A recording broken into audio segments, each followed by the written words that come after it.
Let's bring it in nice and smooth. MoxStars. The Quiet Storm.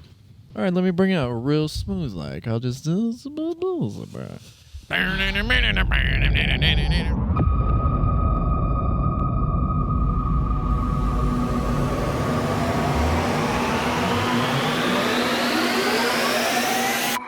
Hello and welcome to the MoxStars podcast. I am one of your hosts, Evan Kunai, and I'm here with my two great friends and co-hosts, Jordan Garcia. Yo, what up? And Christopher Ritter. Howdy. And today we're going to cover a couple things. We've got a lot on our plate because at the time of recording is the same day that half of the set for the upcoming Lord of the Rings set was dropped on us. So literally just dropped on our heads a few hours ago, and it's a lot of fresh content. We haven't fully digested it, but we're going to speak on a few things that are exciting right now. It's like Wizards of the Coast knew we pushed back our recording day one day and that Yeah. we had not come up with an episode yet. And Yeah. they gave some fresh tent. Yeah. If you guys want to see how we unfurl our thoughts on this set and as it continues, you can find all of our social media stuff down below. Jordan's been killing it on Instagram. He's been very active on Discord. Which, by the way, the Discord has been popping. Discord's popping off, and if you're not in it, honestly, if I can be frank, you're fucking up. Yeah. Stop it. A little rough, a little harsh, a little hard. Let me put it another way. If Please. you're not on the Discord, get fucked. Get absolutely wrecked, and it's too Yup. late. Hey, Yup. It's too late now. Hey, comfortable environment. You're more than welcome to join the Discord. You not can too late. find the link below. Yeah, everyone's welcome. In the description. Not Yeah. We're close. really chill about it, actually. This is not the vibe Jeez. once you're actually in. Oh my God. Okay, so you can find all of our socials down in the description I'm trying to find it. The link tree is a very convenient service that is offered where you can find everything that we do. And please support the show. Every subscription goes a long way to helping us move forward, take that one step forward with the show. And Yeah. that's Yeah, actually, come say what's up in the Discord because we have fully built a commander deck out of one of the spoilers that came out today already. Oh, wow. which Jordan will touch on when we get there. Are we allowed to say the name of the commander? No. As a spoiler? No. No, Yeah, no, it is. no Starts with spoiling. an A. Arwen. Nope. No. Aragorn.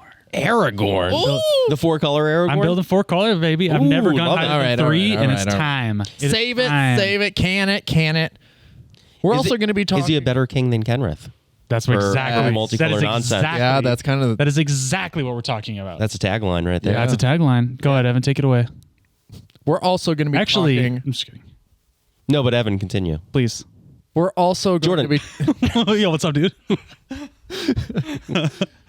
We're also going to be talking about our tournament recap from our weekend in Issaquah at Laughing Dragon MTG. Laughing Dragon MTG, and this is what for all your Magic the Gathering needs. Yeah, Seriously, they're great. Honestly, it mega was- fucking chillers, dude. Great selection of stuff. The first thing I was surprised by when we got there was the walls of just like lined, sealed product from sets like a decade ago, bro. Ooh, that's such a good vibe. Like, honestly, every time I go to Mox Boarding House, it's just, I never buy the old packs, but Right. it's just nice to The look at them and case. see them. Bro, these aren't even a case. They're just like booster. What are the fat packs from every set Ooh, ever? okay. Yeah. Ever. They've got a pre-release pack from Shadows over Innistrad.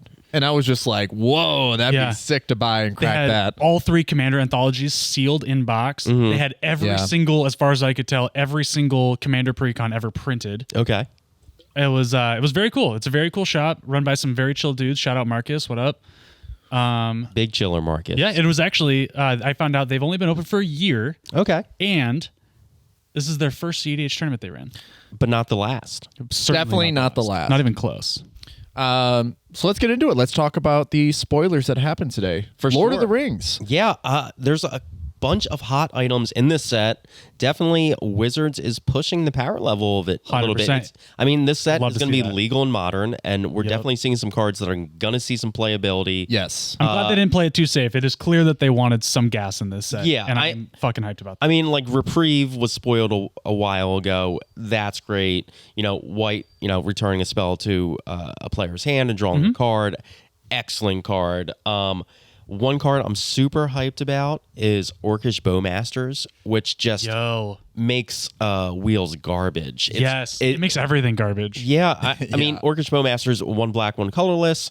It's a 1/1 orc archer with flash. When it enters the battlefield and whenever an opponent draws a card, except for the first one they draw in each of their draw steps, Orcish Bowmaster deals 1 damage to any target, then amass Orcs 1. Yeah. Yeah, this is insane. Yeah, I mean, so essentially, in terms of making wheels booty, it just means that your opponents take 7 damage. Yeah, it's like to the dome. Yeah, it's like they're really pushing this like Archivist of Ogma like space, like where that exists right now. The 1 in a white like flash whenever they search draw a card. Like they're taking mechanics that like almost naturally happen. Like you as a player do have to instigate yourself like to like draw that second card, but now they're putting in like more punishing effects for that. And the fact that this doesn't just deal 1 damage to their face, it's any target. Any target, yeah, for it's sure. Absolutely wild. Yeah, you could clear a board with it. Like, I mean, even if you're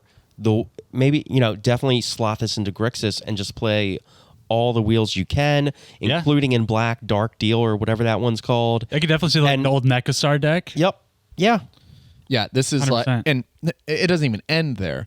Then you're amass 1. Yeah. And you got a creature around in black to sacrifice to whatever garbage you want. And let's say you use a Wheel of Fortune, cast a Wheel of Fortune, right? And doing it. I'm adding 1 red mana and 2 colors to my mana pool right now. You've put it on the stack. Okay. Right? In response. Okay. I'll flash in the Orcish Bowman. Oh no. Because clearly you're desperate for cards. It means you don't have an answer, probably. It enters the battlefield. Everybody draws a fresh 7 cards. Oh, wow. What a treat for me. Because guess what? I'm pinging 21 damage around the table, and I'm creating a 21/21 in the process. Yeah. That is just like, oh my God, for 2 mana? What, like, an investment. What an investment you've just made. This is a pretty awesome stacks piece, I think. Actually, this comes on. It was perfect timing because right before I saw Aragorn was spoiled, I was actually building a new CEDH deck that's not Aragorn. It's the new Obnixilis Rakdos. Okay, yeah, that seems fun. Seems fucking great. And then I saw this card. I'm like, it's like they printed it intentionally for it. Because now every time somebody draws a card, you essentially draw a card. Yeah. Obnixilis wants pingers, right? Correct. So it's whenever an opponent loses, 1 or more opponents lose exactly 1 life, you get to exile top character to your library, cast it until the end of your next end step, and you put a +1/+1 counter on him. And he has flying and trample.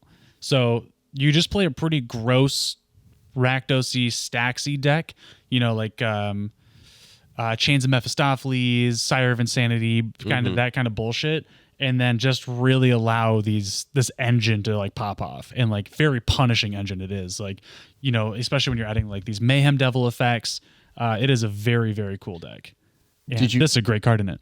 Yeah, and it's the thing about this is that each card draw afterwards, even after a wheel, like that is the greatest thing that can happen to you. Is each a separate trigger. Everything's a separate trigger for each card drawn. So it's like Obnixilis is going to see 21 cards exiled in response because of each 1 damage as long as you deal it all to face. So that's pretty crazy. While we're still talking about this commander, this kind of strategy, there's a card directly under it that is a common instead of a rare, and it still has quite a cool line of text for me. It is Mirkwood Bats for 3 and a black, 2/3 flyer. Important line being, whenever you create or sacrifice a token, each opponent loses 1 life. Well, look at that. Actually, that's really good, too. Each opponent on a common. Like, that's crazy. Yeah. I don't know if at 4 CMC it makes it into your CDH deck. In the CDH deck, maybe not, but it's a Staxy deck. It is going long. Like, this is insane, but maybe not. Probably not. Yeah, worth noting that there's a ton of amass orcs in this set. Yeah, very cool. And it seems like there's not just in limited going to be some shenanigans that you can make out of that. Just, anytime you can incidentally create a creature token and get some value out of it, it's going to be good. For sure. I think we're going to be seeing a lot of like reverberations throughout multiple formats after this set is been digested a little bit. One card that I'm actually hyped on, and Jordan pointed this out to me while we were at work today, Boromir, Warden of the Tower. Oh, yes. 2 and a white for legendary creature, human soldier, 3/3, so you know this is going in every Winota deck ever. It is a 3/3 with Vigilance. Whenever an opponent casts a spell, if no mana was spent to cast it, counter that spell. Before I move on, I just want to mention that every battle, when it loses its last defense counter, goes into exile, and you cast it without spending any mana. It absolutely stifles all battles. Okay. That's Yeah. very, very good. Yeah. And then you can sacrifice Boromir, Warden of the Tower. Creatures you control gain indestructible until end of turn. The ring tempts you. And when the ring tempts you for the first time, let me just double check this to make sure. I'm pretty sure it draws you a card. Maybe. Here we are. Oh, it can't be blocked. Your ring bearer is legendary and can't be blocked by creatures with greater power. So it actually like allows you to slip through with certain things like Ragavan. So you could like make Ragavan your ring bearer, and then all of a sudden he's just slipping right through. So Yeah, this is a crazy card. I mean, it's a mono white Lavinia stacks piece, which is a great ability that is pretty underplayed because it's hard to make an excuse for white blue in CDH, honestly. yes. But in addition to that, it's also a selfless savior with upside.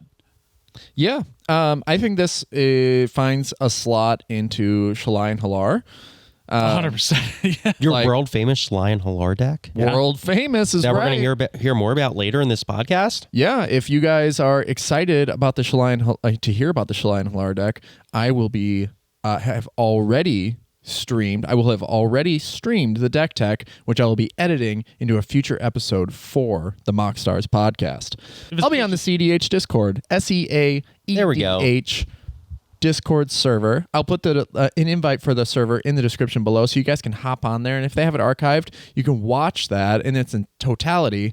If not, we will post it. Yeah. Oh yeah, and we will post it. Just good plug etiquette. Yeah, 100%. Hey. If you are, in the Pacific Northwest and want to play CDH, it is a great community, the CSEA EDH Discord. It's what is run by Marcus, who runs Laughing Dragon, and is in really close ties with the community down in Portland, the PDX community that Evan is actually going to be working with and streaming with. So they are collectively running a lot of the CDH tournaments locally. Yeah, they're great. They are great. Hell yeah. Outside of that, like Boromir, really great stats, 3/3 vigilance, not to be looked over at all. I think it's gonna be great. I'm really excited to see what Faramir brings. Brings. Yeah. There's so much good stuff. So much actually good cards. Yeah, build There's a pony. there's whole Build a Pony. Of course I'm talking about Build a Pony. The flavor of this set is also great. Yeah, but like the cycle of legendary land cards in each color. Like Minas Tirith is card draw in white. Easy card draw. Mines of Moria just creating treasure tokens. And these things are going to be coming in untapped in Commander, especially because the condition is if you control a legendary creature. Not legendary permanent, legendary creature. Yeah. Rivendell was essentially an upgraded Castle Vantress. Yes, and I think I fully. Yeah, I hear you on that because these are actually going to be crazy for Commander. I definitely looked. I looked over Plaza of Heroes for a long time because it was just like, it's not that good, or whatever. It's too much text. But then turns out it's really good, and the legendary creature clause is not too much to overcome. There's so many one drop legendaries and stuff like that. Oh, I know. I know all about all those one drop legendaries. I find that I'm always surprised by how utilized utility lands are, right? When Eldraine first came out, I maybe underrated those lands, and now they are so expensive. And when they were in standard, they were crazy, right? They are just great, even though there are pretty significant costs into getting them. Just the fact that they exist is good alone.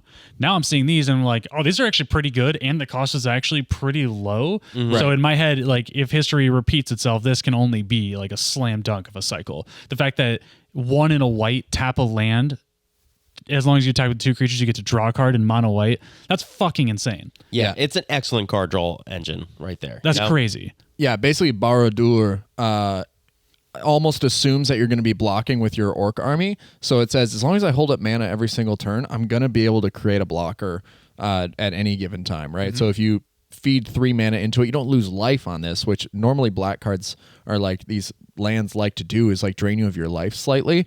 You can pay 3 mana, 1 or XX black, so 1 for each. Create a mass orcs X, use it as a blocker. Creature died this turn. I'll activate it again. Kind of like always have a creature up as long as you have 3 mana available to feed into it, and even more if you just keep going bigger and bigger. With all the orc stuff amassing, all the amass orc stuff, this could be kind of crazy. Yeah, in like draft format, I imagine these amass orcs are going to be crazy. Yeah, Mines of Moria is actually my favorite. It's the red of the red land of this cycle. It enters tapped unless you control a legendary creature. Taps for a red, but also you can pay 3 in a red. Tap, exile 3 cards from your graveyard. Create 2 treasure tokens. Yeah, the fact that you're not sacrificing the land as well, so pretty much like repeatable value, Yeah. and then just like end step 4 mana, and then all of a sudden you are up for an explosive turn. The mid game is alive and well. Yeah, Yeah. I love that. And then also, one thing I want to note, just looking at the creatures in this set, tons of legendary creatures that are going to be viable commanders. Yes. Not just Aragorn that you've built on our Correct. Discord, but there are, there's a viable Sauron. There's 1 or 2 viable Gandalfs that you could build around. You really do get to have it all. Yeah, you get to have it all. enjoy like playing it. If you love the story and stuff, and you want to like take that out in like a competitive in a creative side of things. Yeah. like it's all there to do. I was already committed to doing like a EDH battle box out of this set, regardless of the quality of the cards. Now I'm legit pumped. Dude, like 100%. It's gonna be good decks. Yeah, you went all in before knowing a single card in the set, right? And then we had that first set of spoilers, and I was just kind of like, I don't know what the power level is going to be. It kind of seems a little light. Now I'm fucking hyped for you, man. Like everything that I'm seeing now is like you just bought gas. Mark Rosewater, you son of a bitch, you got us. You got us again. Got us good. I mean, I want to buy a box now. I know we were just talking about it, bro. Yeah, the buy box promos are all They're very so sick. good. Great reprints, cool arts. Like the fact that we're getting that Cloudstone Curio reprint. Yep. Awesome. The Ancient Tomb is sick. Huge. Like I'll the probably buy World that for Tree sure. is sick. Yes, I forgot about the World Tree. There's Some like sick really Wasteland. much needed Yeah. reprints. I want to shout out this one, little Gandalf the White action. Gandalf the White Panharmonicon. Yes, dude. Yes, I said that correctly. It is white Wrath Capuchin, more or less, because it has flash, and you may cast legendary spells and artifact spells as though they had flash. And it says if a legendary permanent or artifact, so there's a specific clause there, ETB is it doubles. Yeah. No, historic and food and a few other things getting tons of support in this set. Well, this is all modern legal, right? Yeah. Yeah. So you got to be able to like create a set where the cards are going to sell and be able to influence that format. So I think that's why we're seeing. Oh, I definitely think we'll see some decks, and I definitely think we'll see some food decks. We're gonna sure. There is so much support for food in this deck in a way that we haven't seen since Eldraine. And then, which was busted back then. And then that Wilds of Eldraine is going to bring that back, that mechanic. Yes. Oh, and or there's going to be why. There's going to be some great decks in multiple formats, I think, built around food. I'm very hyped. Like Gilded Goose gets better. Yeah, dude. I'm very hyped to see like how Magic wraps up the rest of the year. Like I think we are on a really good trajectory right now. Last card I want to bring up from Yeah. this Lord of the Rings set, Éowyn, Fearless Knight, 2 a red and a white, legendary creature human knight, 3/4 with haste. When Éowyn enters the battlefield, exile target creature an opponent controls with greater power. Legendary creatures you control gain protection from each of that creature's colors until end of turn. Disgusting. Yeah, very sick. Disgusting. Oh, Remove their biggest creature and game like essentially unblockable for your entire lineup for your board. in 1v1. 100%. Yes, I Like, think that's insane. really good. Insane. All right. Lord of the Rings, very hyped. Very, very hyped. And that comes out in, from the time of this podcast, like 3 or 4 weeks. Yeah. Oh my God, that's going to come so quickly. Well, we got to talk about at least one more card. Okay. We haven't talked about Aragorn. Oh, that's right. Oh, Dog. Aragorn. Dog. Oh, did you build this deck already or what? Deck's already been built. Shout out Guy because he already built his deck. We were actually in the Discord just like back and forth like talking about it. And so we have 2 very different decks, which I think is very cool. It's kind of a very open-ended commander. But Yeah, not surprising. We were comparing them to Kenrith earlier. Correct. But they're both essentially, he is good stuff without access to black. correct. Yeah. Exactly. So let's read it real quick. So it's Aragorn the Uniter for a 5/5 human noble. It is red, green, white, blue, sans black. Whenever you cast a white spell, create a 1/1 white human soldier. Whenever you cast a blue spell, scry 2. Whenever you cast a red spell, he deals 3 damage to target opponent. And whenever you cast a green spell, target creature gets +4/+4 until end of turn. I think this is fucking awesome, and I'm very Yeah. excited about it. All relevant modes. Super relevant. I've been wanting to find that thing that kind of inspires me in CDH right now, and I think this is it, while maintaining a certain level of competitiveness, right? Like not just like building a tier C deck or whatever. Yeah.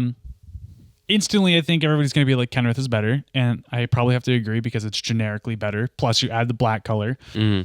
But there's something to be said about like Kenrith demands that you invest more mana into it to get anything out of it whatsoever. Your first 5 in doesn't really do anything. Granted, your first 4 in with Aragorn doesn't really do anything either, but it's the fact that you're driving your game plan forward by casting spells and you're getting payoffs from that versus choosing whether you're investing your mana into a card or an activation.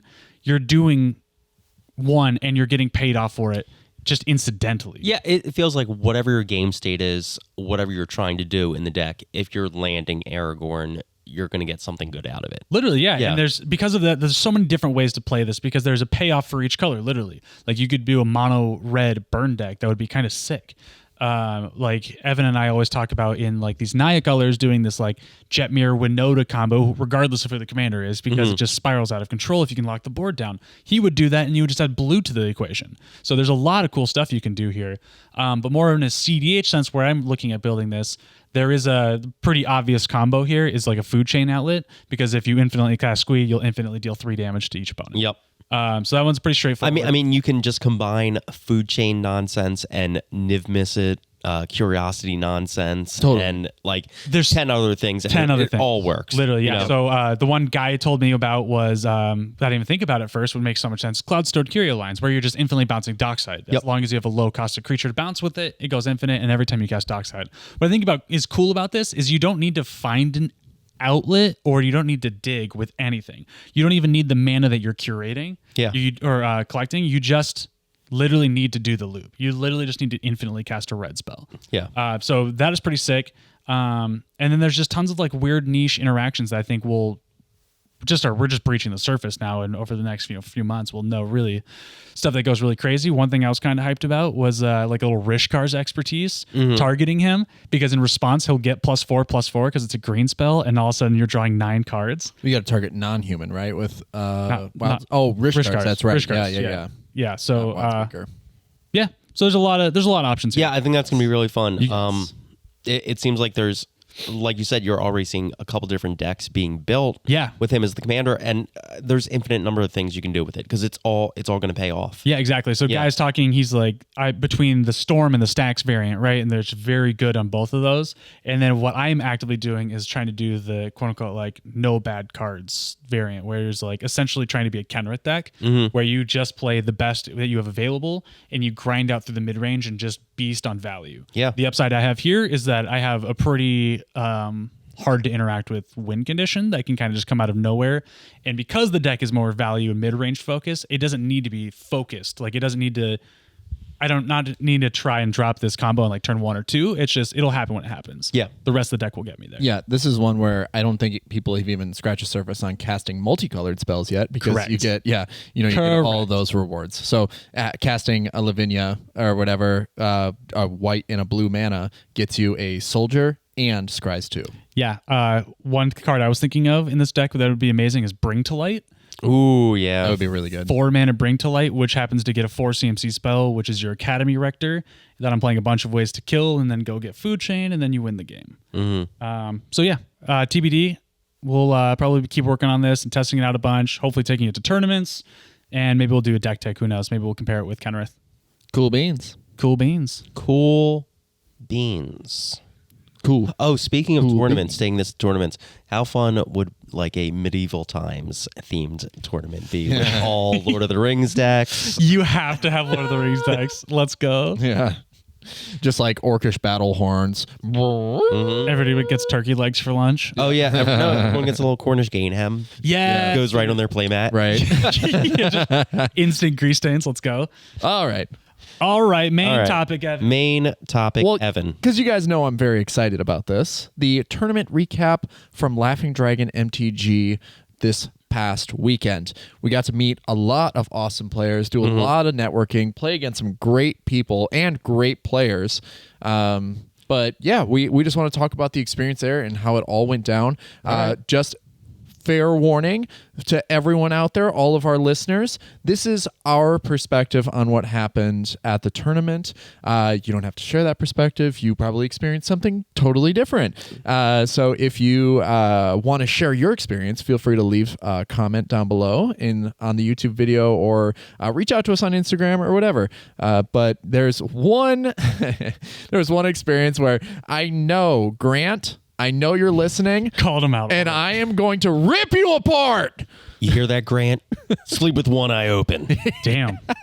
By name. Okay. Should we get his last name? All right. No, I didn't get his last name. I will look it up, though. We'll post those docs him, bro. Let's get his fucking Damn. address. No, Grant's a good dude. We just had a misplay. Grant, All I right, don't know spicy, you, dude, though. but apparently Evan's coming for you. Yeah. A little spicy drop that we're going to hear later. Yeah. All right. Yeah. So let's get right into it. To start the tournament off, we were first thoroughly stunned at how great of a shop Laughing Dragon MTG is in Issaquah. It's very clean, great atmosphere. Honestly, the lo-fi beats were great at to set the mood and everything like that, get everyone stoked for that first round. And the prize pool was awesome. The top prize was an Underground Sea, and as more players signed up, they had a smaller prize pool, and as it filled up, they increased the value of the pool, which kind of led to more hype, players being more interested. It was Underground Sea, and then Volcanic Island, Tropical Island, Wheel of Fortune. yeah, so unbelievable prize pool for $35 entry, or no, $50 entry,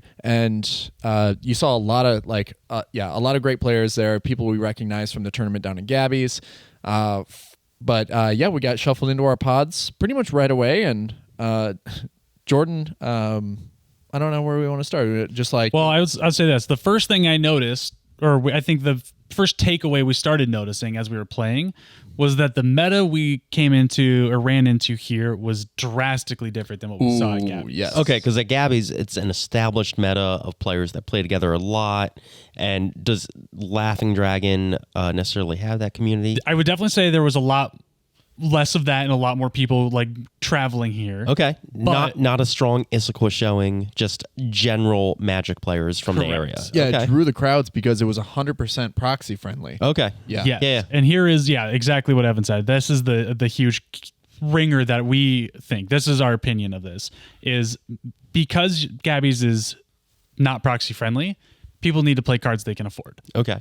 Stacks is a much more affordable strategy than pretty much any other thing. If you know, your 5-color Kenrith lists are fucking expensive. Fucking 5-color Kenrith. Yes, 100%. Screw that guy. Play Aragorn. I'm sure that's marginally cheaper. That's one less dual Oh land. my God. Yeah, so because of that, you see a lot of different decks. People are, forced to play different things, and Stacks just is a viable strategy that's pretty affordable comparatively. When we went to Laughing Dragon, it was a lot less stacks and a lot more, I would say, aggressively slanted mid-range decks. Okay, because if I recall correctly, as a podcast listener, last time a problem that Evan had was not being able to win through rule of law effects. Not a problem this time. Not relevant to this I did not tournament. see one rule of law effect. No, yeah. In the last tournament, there was just one game where we had literally 2 players playing stacks and one person countering all removal to. Every pod had stacks. Yeah. Every pod did have stacks, but yeah, one game just really was very stacks heavy. In this, what I noticed was it was yes, there were some slight stacks pieces, but they were the stacks pieces that mid-range decks, and especially multiple color mid-range decks like to play, like your Dranith Magistrates, your Collector Oofs. If you're It on was Dork soft line. stacks, Exactly. things that you expect to see, things that aren't necessarily going to slow down the game. Anybody- Sort of shut off some lines. Yeah, anybody in white can play Dranith. and you can interact with them. Exactly. Yeah. Yeah. So you definitely see that. Even if I'm guilty of that, right? I'm a Grixis player, but because I'm running Tev Crom now, I'm playing Curse Totem. So that came up. If you're in green, you have 2 slots for Null Rod and Collector Oof, regardless of what you're doing. Yeah, They're of just course. the generic stacks pieces that are going to go in the deck. Yeah, but Yeah. that being said, I did not run up against a single stacks. Granted, okay, there was one Winota. I did not play against it, but I saw there was one Winota in the tournament, and that was the only dedicated stacks deck I saw in the Yeah, that was Courtney. She was awesome. She was awesome. Okay. Shout out Courtney. Yeah. So let's go over our records. I think just to dive right into it and just sort of talk on our experience through our games. I ended up placing 11th. Yeah, boy. Yeah. Yas, dude. Semis. And I went 2, 1, and 2. So it was like it was 5 rounds of Swiss, which was a little bit longer of a day than we were used to. But here's the thing with the format and the way it was set up with being 100% proxy friendly is that they set 75 minutes on the clock. I don't think there was maybe one game. I think, Jordan, you played the one solo game that went past time. Yeah. You know? It was super wild because like when we were at Gabby's, like people go 45 minutes in turns, right? And this was just like boom, boom, boom. Like we were done. Everybody was like packed up, chilling outside, waiting for the next round. Which we aren't like, just to be clear, we aren't ragging on Gabby's. I think that is like just a completely different environment. And the fact that they're doing games just go long. That just happened. Just how it is. And also, that's what Stacks does. Exactly. I was going to say less stacks. Yeah. Yeah. And the fact that they're doing that charity tournament coming up is going to be great. Oh, so yeah. That's Gabby's proxy friendly. Yep. Yes. That is our When is that? Just so we can get the plug in. I'm actually not sure. They haven't said a date I think yet. it's TBD. It's late July. Ooh, late July. Check out Gabby's in Olympia. Yeah, they're Gabby's Kids is their charity. Gabby's Kids. Check it out online. Yeah. Good cause. All right. I'm going to step right into it. Bring it into the scene. Game 1. Okay. I'm sitting in a pod. I'm second in turn order. I'm sitting in a pod where Atraxa is going first, so we're likely going to see some food chain stuff. I'm second with Shalai and Halar. Third was Yorn, and fourth was a partner pairing of Dargo and Ikra Shadiki. Ooh, So, that's spicy. What does Ikra Shadiki do? I don't even know what that is. It's basically this. Was that Jund sacrifice? But Ikra is a 3/7 that. When you deal damage to an opponent, you gain life equal to the creature's toughness. Okay. So it swings, gains 7 life, so you can add Naws for bigger. Oh, okay. Got it. Essentially, right? Yeah, never heard of the Add card. stack. Yeah. So turn. I mean, just kind of like go through the main points of the game. Goes through the first turn, and the Ikra player plays an Oath of Druids on turn 1, and puts down a Forbidden Orchard. And so everyone's like, oh my god, they're going to get the creature trigger. But my first hand had a Force of Vigor in it, so I allowed it to come back to me, get that upkeep trigger, and I got a Sanctum Weaver off of literally the first card off the top onto the battlefield, which just set me up so well for the win here. That was actually won the first game of the day, which felt really good. Just get a nice head start on everything because it just took the pressure off for the rest of the day. It's like, I won the first one. I absolutely know I can win another one. So just kind of instilled that confidence in me. Jordan said there was a certain air about me when I was walking out of the building after that first round. I said you had a lot of energy. Yes. Okay. Yeah, it's an air about me. Energy. As air a player of energy. known to wear your emotions on your sleeve. Hell yeah. Set me up. There was a misplay with a redirected Force of Vigor that didn't erase my Sanctum Weaver, which was at one point tapping for 4. And I also had a Sarah Sanctum on the board, and I think people really started seeing the value in enchantments. Throughout the day, I think people really saw it. But just set up the Heliod line and just went to town, won the game. And I had a Ranger Captain, so I was able to sacrifice in my upkeep to kind of keep people off my back, which is really nice. The Shalai and Halar performed really well. Second game, I kind of shot myself in the foot. I had a Gemstone Caverns, and I exiled a Collector Oof to it when I had a Mox Diamond, a Forbidden Orchard, another land, and a couple other things. A Stony Silence as well. And I should have... So what I did was I played a land, turboed out the Stony Silence, but cast the Diamond in order for me to do it, so I could cast an Elvish Mystic too. Should have exiled the Mox Diamond to the Stony Silence because I did not see another land the rest of the game. I sat on 2 lands and a dud of a Mox Diamond, and that was just a huge misplay on my part. I mean, that's just RNG, right? Yeah. What was the optimal play in that situation? I think it was like I already had the Gemstone Caverns on the battlefield, so play a land, cast a Stony Silence, move on, let the stacks do its job, come back around to me, continue to play lands because I had spells with 3 CMC in my hand the rest of the game. It's like they're just slightly out of reach. Yeah. And I can't really do anything. That's a real bummer. That feels very relatable as like someone who had to learn how to play like turbo decks and stuff. And it is like when do you burn your land for a Mox Diamond? Because you might never see one again. Yeah. And I learned that lesson for sure. But yeah, especially with that situation. Sequencing. I would have seen like thinking about it like after the fact, obviously, I see that, Mox Diamond is a card disadvantage source, and so is a Gemstone Cavern. So I would have opted to like just take one. Yeah. Yeah, I think there's a serious conversation serious conversation we had on that point, which is like there's the famous article on when to Thoughtseize. Like it's almost the same level, like when to exile that land. Right. Yeah, Like it's big. It is big. Right. Yeah. Yeah, so I should have just, and like you said, just keep one. I should have just exiled the Mox Diamond to the Gemstones and just kept one, right? And just moved on and kept moving forward. Kept the Collector Oof for when my Stony Silence was eventually removed. It's like, and then I have backup, you know, or I could play the Oof first, punch for 2, whittle down some life totals. But at this table was a couple of very interesting decks, and it was a Kenrith, Blue Farm, and the most interesting deck of the day, I think, it was a Keurig deck that pivoted off of the standard axis. So whenever Keurig came out, everyone was expecting, I don't know, tutor for something, win the game. Yep. And they played Keurig beats. Like Drana, Liberator of Malakir, was their turn 1 play. Land, Dark Writ, Drana. And that Drana became like a freaking 8/9 before it ended up getting bounced or killed. So it was like just steadily pounding face. They won 3 games. Oh wow. Yeah. Yeah. Won 3 games. They were in the Made it- semis. Yeah, they were at my table at the semis too. So shout out to that dude. I'm sorry I didn't catch your name, but really creative deck building. Like Shieldred Whispering one was oppressive.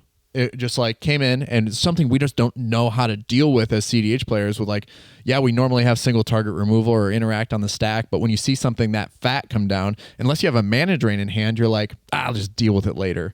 Yeah. You know? I think we've said it a few times that like in CDH, these decks are as greedy as possible. So if you can find a way to prey on that, like Blood Moon effects, like back to basics effects, if you can find a way to play that and it doesn't bother you, or play, you know, giant fucking beaters, a lot of times they just can't deal with it.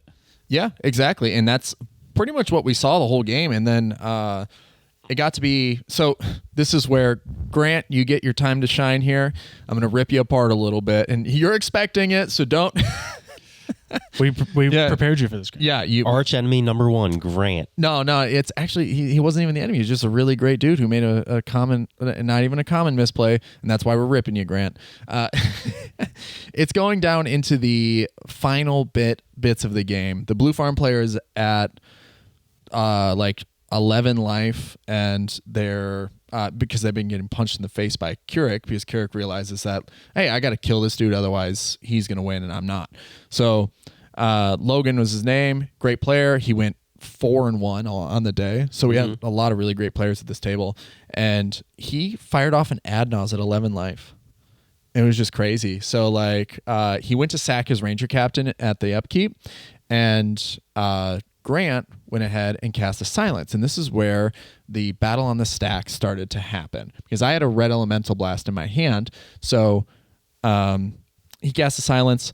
Logan casts a Pact Negation on that because he's planning on winning this turn. So I get pass priority, and I red Elemental Blast the Pact so that the Silence can go off. And then it goes to Grant. He's like, yeah, that's cool with me, whatever. And then it goes to Logan, who casts a Fierce Guardianship, and then he's met back with a Fierce Guardianship, and he has another counter spell in hand.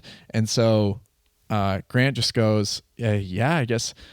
I'm not sure if that's exact sequencing, but Grant just goes, yeah, that's good with me.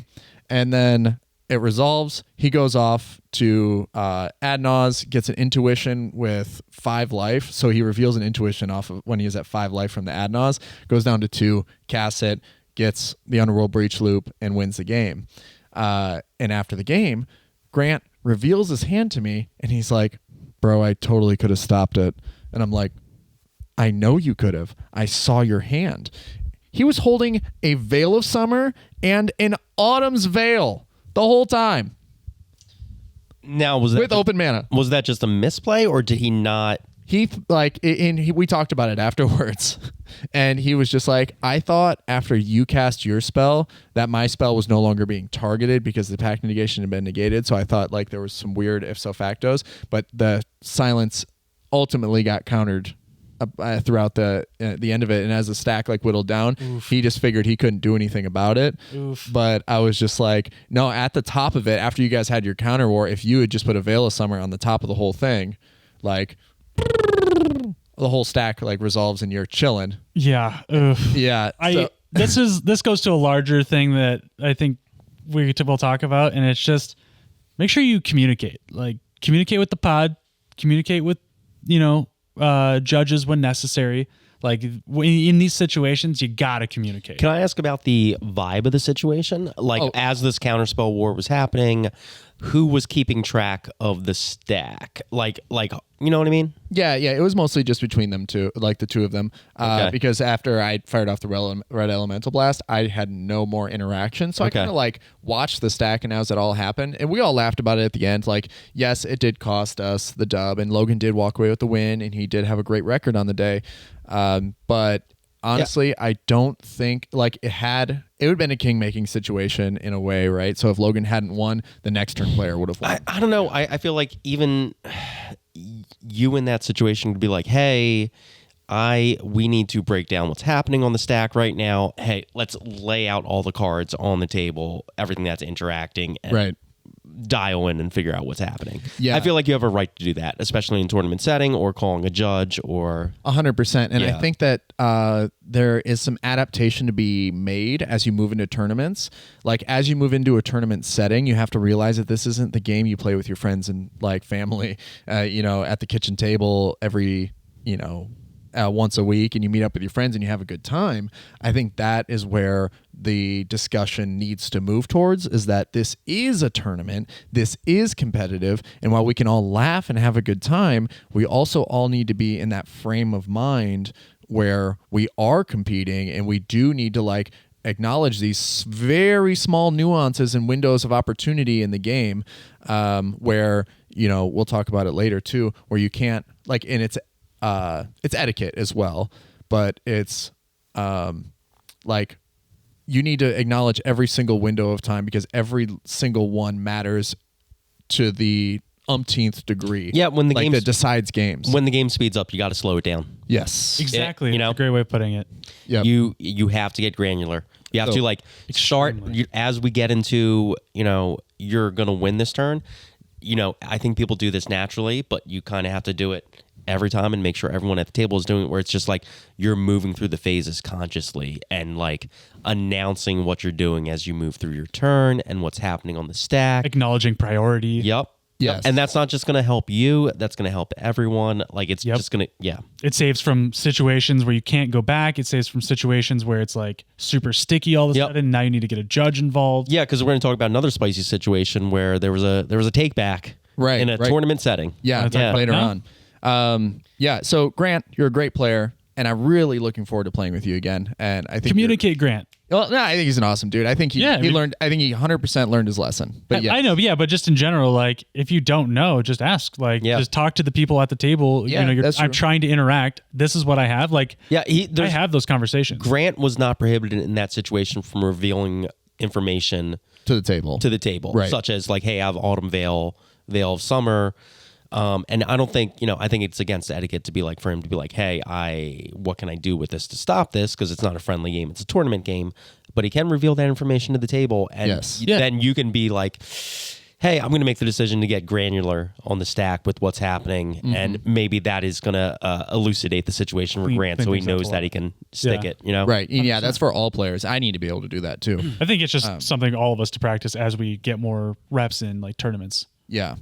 So next couple rounds, I won my 4th round, and then the 5th round we agreed on a draw because after you win 2 games, you're at 10 points, and at that point there's a wall of players at 10 points, and so the 4 of us just agreed that we would draw so that we would get 1 additional point, putting us 1 notch above that wall of 10. Okay. To get us above, and basically just guarantee our entry into the semis. So. Then we go into the semifinals for me, and I was sitting there in 3rd in turn order, and it was the Keurig player at 1st in turn order. 2nd in turn order was a Prime Speaker Vanifar deck, Emery, and then myself, and 4th was Lauren with Kenrith.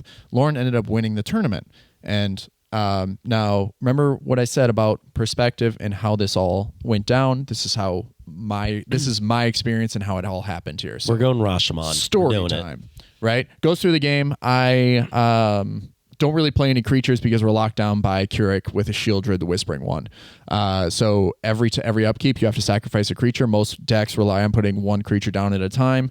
Very thin margins on mana. So we couldn't get anything to stick. I just held my mana. I waited. And then Lauren went and tutored a Toxic Deluge, wiped the board.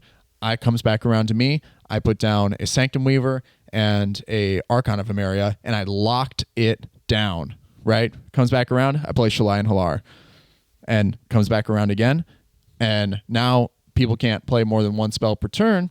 I went ahead and basically all the interaction was spent on the previous go-around between, Emery had gone for the win with Prime Speaker Vanifar with rolling through, and Lauren was great enough to reanimate my Hushbringer that was in the graveyard to stop that from happening. So it comes to my turn. All the interaction has been blown. Archon of Emeria is great, and I cast the Red Terror. The table discusses for minutes, and they all come to the same conclusion. They all pass priority, and they say, we can't do anything about it. Mm-hmm. And so I say, and this is going to be a real time, exactly how I stated it in the game. I said, all right, moving to combat. I will declare Shalai and Halar as an attacker at Emery. And then everyone takes a deep breath, and then Emery goes, oh, I could have done something about it. And then Lauren says, well, he moved through combat really quickly. What could you have done? And then the Keurig player also backs it up and says, yeah, what could you have done? And so he goes, well, I have this ability on this creature where I can pay one and exile an instant or sorcery from my graveyard and then tap a creature, which would stop the combat. And so I'm feeling very pressured by the three other players. And in this moment, everyone should just call a judge. Call judge. Yeah. Because they're attempting to rewind the game, which succeeded because my Midwestern kindness is just like, okay, entering combat. Since I seem to have moved into it too quickly, I am entering combat. And then he goes, yeah, I'll pay one and I'll activate and I'll tap it. I was like, I'd already declared my attackers. Yeah. I had already done that. I'm not here to hold your hand to help you win the game. But that moment was the difference between me walking away with, at minimum, a Wheel of Fortune. Mm-hmm. Right? I think I would have been third minimum, so I would have gotten... Yeah. Chop Island. Yeah, the Chop Island. I think at a baseline, we can agree that in a tournament setting, there's no such thing as going back phases. Right. We can't do it on Arena. Yeah. That was I think that's my biggest thing. But I came home that night and I fell asleep, and for whatever reason, I was shaken awake at 2 a.m. or 3 a.m. and I laid there till 6, just thinking about that moment. So it really sucked. It's a real bummer to lose in a moment like that, where it's just you should have won. Literally victory snatched. Yeah. Yeah. So, it's one of those things where it's should Shalai and Halar be making waves right now as a top 4 deck at a tournament? Yes, it should, because it was there. It should have won, but it didn't. Instead, we get 4 5-colored Yeah, decks. we had 3 Kenris at the final pot. 3 Kenris and a Najila was the final pot. Yeah. Well, what a meta. Look at that. So, those are all really great matchups for me. I think that the Stacks decks the Stacks deck that I'm playing is really great. And it worked really well. You guys can check out the list. I'll put it in the description as well. Yeah, that's a huge bummer. That's the whole situation in a tournament. There's no going back phases. Part of playing in a tournament and part of playing the game in general is just knowing what your board state is and what you can be doing. Yep. And misplays are part of the game, and everyone should be able to capitalize on misplays in a fair way if you did indeed just move through the sequences of the turn in a way that clearly communicated everything and gave them the opportunity to do that. It's just the table doesn't get to decide, hey, we're going to be nice and unlet Evan win. Yeah. You just gotta call a judge, right? And, I should. It's the same aspect of the other thing where it's just you got to slow the game down at that point. It's I'm sorry that I have to be calling the cops here in this situation. It's exactly how I felt, but it's it just has to happen. Yep. Yeah. Yeah, and we had that conversation after. It's just how you proceed in the future and stuff, and be very vocal about everything you're doing, even if you use it to your advantage. I had mentioned, it's you can push people a little bit, all right, I'm moving to combat. Do you have anything? No. All right, let's go. Let's keep moving. We got to get to this. Time is on the clock right now. We're 12 minutes left, right? Yeah. So you've verbally said no. Great. That is fucking on contract now, going to combat. Yep. Yeah, and so I mean, even after that, I was still in great spirits. I was happy to make the top 16. Crushed it. And I got up, and the cool thing was that this guy Topher, if you're listening to this, shout out, you're a G. Much better than Grant. Fucking Topher. Grant, bro. No, You're cool. I will defend Grant to my dying day. I still don't Grant's know a good Grant. dude. Yeah. But he pulled me aside, and he's just like, dude, can I see your deck? It looks amazing. Like it's so unique in the way it functions. So we sat aside, and I got to give him a little spiel, and that's who I mean. And Topher has great connections throughout the community, and so he's the one who set up the whole broadcast thing that will have already happened.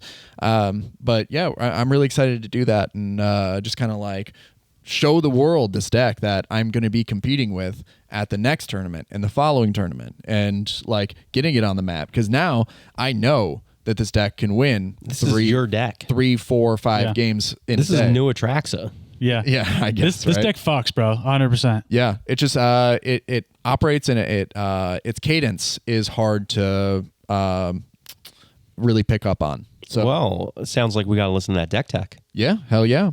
Jordan, how'd your day go, man? Not as good as yours, but also not as bad as yours. Right. Yeah. So, like I said, I was very heavily geared. I was loaded for bear, right? I was geared for these super stacksy decks. And so I put in hella mid-range, which is great. And it gave me a lot more options as I ran into a ton of mid-range decks. The thing I didn't bring, though, was I was almost too slanted in one direction. I wasn't ready to fight those mid-range decks on the stack as much. I took out Red Blast, for example, those types of cards, for things that would instead let me garner more resources in a late game. That being said, I did a lot in every game. I put up a win attempt, I think, in almost every game. And the one I did win in, I think it was the one game that went way past time. It was just Najila had resolved a turn 1 Ristic study, and I was like, this game is already fucked. But I had clawed back. Like I said, I had these mid-range value engines that I put in the deck. And it was just a grind. We had Keurig on my left, and then I was sitting on, I had Minsk. Same Keurig or different Keurig? Different Keurig. Traditional Keurig. Traditional Keurig. And I had Minsk and Boo was the other player. Got it. So it was just, I knew it was me and Najila were the established draw engines and fuck each other for the rest of the game with kind of Right. decks. And I shouldn't have won the game I won, if I'm being honest. I played such a thin line of politics and I guess just kind of mental play. Bro, sounds like you earned it. You did the Grixis thing and you earned it. Yeah. So, and we walking away, the Najila player definitely was like, yeah, she shouldn't have won that. So what essentially had happened was I got to this board state where I had so much mana, so many tutors, so many cards, I could just win if Najila was not in my fucking way. It wasn't Najila itself, it was the pilot. He had a Mystic Remora, a Ristic Study, a Ranger Captain of Eos, and I know for a fact that he had one counterspell in hand. So it was such a weird situation of trying to resolve the last tutor I needed so that I could set up a Thoracle win, knowing that the second he sees that, he will then counter it, or if I try to interact, he will then sacrifice that holding up interaction. So I'll be completely locked out the second he knows it go for a win. That being said, I managed to just wiggle a little bit in the right direction until I was able to, at the very last second, Tainted Pact with no Thoracle first. I just Tainted Pact. He didn't know I had Thoracle, so he had to just guess. And so he decided not to pop his Ranger Captain of Eos at that interaction. And then I am able to then slam Thoracle in response, knowing that the only counterspell he held up was for non-creature spells. And I just fucking walked away with the win. Well. There you go. Well done. And one player had Endurance in their hand, but they couldn't do anything because the amount of permanents you had that were blue was That's right. They had Endurance, and I had 7 Devotion, so it didn't fucking matter. Yeah, because I had 5 cards in my graveyard. There was a Dothy on the board pretty much the whole game, so his graveyard was 4 or 5 cards. Yeah. God, it was a wild game, and for all intents and purposes, I shouldn't have won it, but I did. And that's, I guess in its own right, pretty satisfying. Those are those Great win. nuances. Yeah. Those Yeah. like Great win. nuances. Yeah. It's like, and That shows how the kind of player you are. that, and well, thank you. And I think that really is where the challenge of CDH is because like, it's not just like a finite thing. Like you play the best cards, you win the game. You play the combo, you win the game. Right. It is playing the people you're at the table. At a certain point, we all know the decks. Sometimes there's new decks like Evans, and that shakes them up. But we know the cards. It's the people you're playing against. And I think that's what I'm trying to get better at. Yeah, I think that's 100% like right on the nose. And one person that really stood out to me throughout the day was Atlas again. Like Motherfucker is and great at politics. I played my first game against him, and I was shaken. Like, and Atlas, this is praise, man. Like, this is, if I knew every player on the West Coast, I would say you're probably top 10. You have a way of winning Atlas games. is top 10. Grant is bottom 10. We're starting the West Coast leaderboards right now. You guys are really ragging on him, Jesus. Yeah, Atlas's praise for sure. I think you could win a game without playing a card. Like, that's how good he is The old at politics. pilot a sack of potatoes to a win. He piloted someone else's deck to his own victory. If had it not been for a Forgotten Pact trigger, Oh, that's right. yeah, it was sad. Regardless of that, They didn't go back and let him do it. No. no. So the way that happens, yeah. the way that happens is if you miss it and then you remember it, later in the phase, it just goes on the stack in the middle of whatever you are doing. So he was in the middle of casting a Saw in Half on a dockside. So what ended up happening was the blue-green little dude. Kinnan? Yeah. Kinnan, thank you. For whatever reason, Little I couldn't dude. remember it. Little dude. Kinnan, the Kinnan player, That little rascal. yeah, Kinnan. now decided, just like out of nowhere, was like, didn't you have a pack trigger? And then Atlas is like, you're right. Goes on the stack, and he tries to cast a dual caster with the trigger on the stack to target the Saw in Half, so you can get it to go off on the dockside before the pack trigger resolves, so you can get Smart. the mana to pay for it. And that's when the Kinnan player decides to use their interaction. They have a little bit of a battle on the stack, and the Kinnan player wins. Unfortunately, Atlas couldn't pay for the trigger, and that knocks him out of the game. Seems a bit like a stolen game, but A little bit, right? Well, it is what in it a way, is. but like then again, it's just like you just got to remember that pact Yeah. thing. But Atlas, you're an amazing player, and I look forward to playing against you more because you've taught me so much on how to play politics in a game. Okay. How to guide people where you want them to be. We've had 2 back-to-back episodes of just shouting the praises of Atlas. Next episode, Man on can't the even Rocks. fucking talk about him. Check out his podcast. If you want to go hear more about Atlas, go to his podcast, not our podcast. Right, Man on the Rocks. Yeah. That doesn't mean that I don't. Do we have a channel in the Discord for Atlas? No, Just we talking about Atlas. Atlas specific channel. I will say, I'm also counting myself in that top 10 on the West Coast. You heard it here first. Watch out. You mean top 11 on the West Coast? Ooh. No, top 10. That was dirty. Top 10, and I'm not saying where I am on that list. All right. Little housekeeping real quick. First, for our stuff, make sure you follow, subscribe, give us a rating on Spotify. You can find any of our shit. We have a link tree listed everywhere. We got comment, please. Yeah. We got Shalai and Halar deck down below.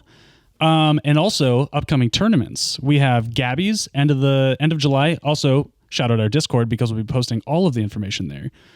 Gabby's has that awesome charity event. So first proxy tournament at Gabby's, you got to pay $1 per proxy. All goes to Gabby's kids. And then the other tournament is Marcus from Laughing Dragon is working on it right now, and that's going to be in July. So Nice. 2 sick-ass July tournaments coming up, followed by the MXP down in Tacoma. That's going to have Grand RCQ, whatever the fuck, CDH tournament, Topher setting all that up. There's a ton of stuff coming up this summer. Hey, I've got more housekeeping. Hit me. On a personal level, we have some exciting news for the podcast. We have a camera coming. Yeah. We're going to have video soon. We're popping off right now, boys. So You get to see our faces. Yeah, we got a Yeah. GoPro. We're getting games. We're live streaming games. We're going to be doing live podcasts. You Yeah. fucking name it. watch out for the level up. We're actually going to be taking this GoPro around town. We're going to be going to the tournaments and actually recording top finals. So we got a lot in the works. And a little more housekeeping. More housekeeping. Everybody's got a little housekeeping. Evan, what you got? What's up? We just pulled I'm picturing the us all trigger. wearing maid outfits, by the way. We are French made out. I'm actually Yep. wearing one. You have the little feather duster, too. Yeah. Yeah, you'll see next week on camera. Yeah. We have fun. We pulled the trigger on a little bit more MoxStars merch. MoxStars merch. We bought 300 more stickers. Yep.